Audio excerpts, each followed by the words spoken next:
Hi guys, আসসালামু আলাইকুম। Ruby kitchen হাউসে আপনাদের সবাইকে স্বাগতম।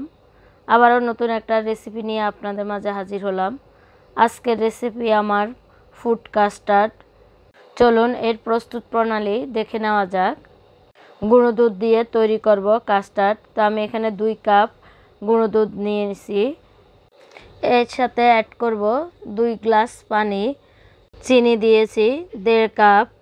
আমি যারা একটু বেশি মিষ্টি খেতে পছন্দ করেন তারা 2 কাপ দিবেন। লবণ দিয়েছি সামান্য পরিমাণ। মিষ্টির মধ্যে অনেকে লবণ পছন্দ করেন না, যারা লবণ খেতে পছন্দ করেন না তারা এটা স্কিপ করে নিতে পারেন। গুঁড়ো দুধটা ভালো করে মিশিয়ে নিচ্ছি। কাস্টার্ডে গরুর দুধ ব্যবহার করার পর 1 কাপ গুঁড়ো দুধ দিয়ে দিবেন। এখানে আমি কাস্টার্ড পাউডার নিয়ে নিব 3 টেবিল চামচ। আমি এখানে সুপের একটা চামচ ব্যবহার করেছি, আপনারা টেবিল চামচটা ব্যবহার করে নিতে পারবেন। আর পানি দিয়েছি আমি 1 কাপ, তবে আমি অল্প অল্প করে দিয়ে এটা গুলিয়ে নিচ্ছি। ভালোভাবে গুলিয়ে নেবেন যেন কোনো দানা দানা না থাকে। তো আমার রেসিপিটা তৈরি করার সময় ঠিক আমি যেভাবে রেসিপিটা তৈরি করতেছি ওইভাবে ফলো করবেন, তাহলে একটা পারফেক্ট কাস্টার্ড আপনারা রান্না করতে পারবেন। তো আমি এখানে দুধটা চুলায় বসিয়ে প্রায় 3 মিনিটের মতো জাল দিয়ে নিয়েছি। আমার ভিডিওটা যদি আপনাদের কাছে ভালো লেগে থাকে অবশ্যই সাবস্ক্রাইব করবেন, লাইক দিবেন, কমেন্ট করবেন, ফ্যামিলির সাথে বেশি বেশি করে শেয়ার করবেন। যারা আমার চ্যানেলটি সাবস্ক্রাইব করেছেন তাদেরকে অসংখ্য ধন্যবাদ। আর যারা এখনও করেন নাই ভিডিওগুলি দেখতে থাকুন, দেখতে দেখতে ভালো লেগে যাবে।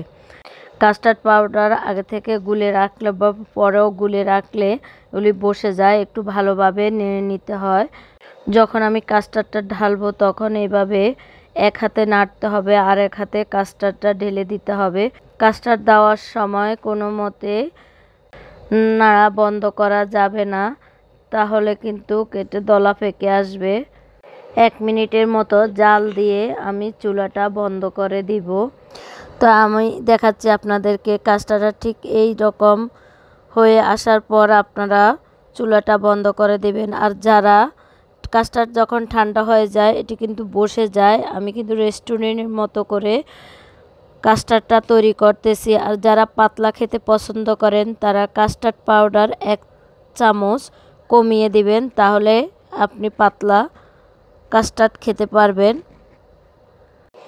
তো আমার 1 মিনিট রান্না করা হয়ে গেছে। এখন দেখুন পাশে থেকে এভাবে বলক ওঠার পর আমি চুলাটা বন্ধ করে দিব। এখন আমি কাস্টার্ডটা ঠান্ডা হওয়ার জন্য রেখে দিব। এরপর ঠান্ডা হয়ে যাওয়ার পর আমি ফ্রিজে রেখে দিব প্রায় 2 ঘন্টার মতো। কাস্টার্ডটা আসলে ঠান্ডায় সবাই খায়, যারা ঠান্ডা খেতে পারেন না তারা নরমালে রেখে খাবেন। তো আমি আজকে ফুডস ব্যবহার করব কলা, কারণ আমাদের বাচ্চারা যখন এই কাস্টার্ডটা খেতে চেয়েছিল তখন একদম দোকান সব বন্ধ হয়ে গেছে দুপুরবেলা। তা আপনাদের ভাইয়া শুধু কলাই পেয়েছে আর আপেল পেয়েছে। তো এর সাথে আপনারা আনার, কমলা, বিভিন্ন ফ্রুটস ব্যবহার করতে পারেন।